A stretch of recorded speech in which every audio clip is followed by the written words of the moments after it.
you're not taking on any projects. For some time you want to take a break. Or you want to not sing for Hindi films. ऐसे मत करिए. हम लोग का क्या होगा भाई? তুমি প্লেব্যাক ছাড়ছো নাকি শুধু হিন্দি সিনেমার গান না গাওয়ার সিদ্ধান্ত নিয়েছো? কেন? তুমি প্লেব্যাক ছেড়ে দিলে ভাই আমাদের কি হবে? এই কথাগুলো বলেছেন স্বয়ং মিস্টার পারফেকশনিস্ট আমির খান। হ্যাঁ, ঠিকই শুনছেন। মুম্বাই থেকে সোজা মুর্শিদাবাদে জিয়াগঞ্জে ছুটে এসেছিলেন আমির খান শুধু একজন মানুষকে দেখতে।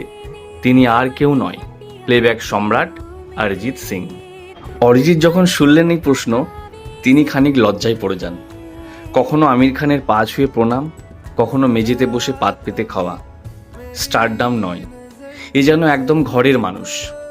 ঘুড়ির মাঞ্জা বানানো, স্কুটিতে চড়ে জিয়াগঞ্জে ঘোরা, নিজের হাতে ভাত বেড়ে খাওয়ানো, এটাই অরিজিৎ সিং। যত বড় স্টার ততটাই বড় মনের মানুষ। প্রথমে মনে করা হয়েছিল মহাভারত ছবির জন্য এই সফর, কিন্তু পরে জানা যায় আমির খান প্রোডাকশনের নতুন ছবি একদিনের জন্য গান গেয়েছেন অরিজিৎ সিং। প্লেব্যাক ছাড়ছেন না, শুধু বেছে নিচ্ছেন নিজের পথ। আর সেই পথেই আবার একসঙ্গে অরিজিৎ আর আমির। আপনারা কি চান অরিজিৎ আবার সব হিন্দি ছবিতে গান গায়? কমেন্টে জানাবেন। ভিডিওটি ভালো লাগলে চ্যানেলটিকে ফলো করে পাশে থাকবেন। ধন্যবাদ।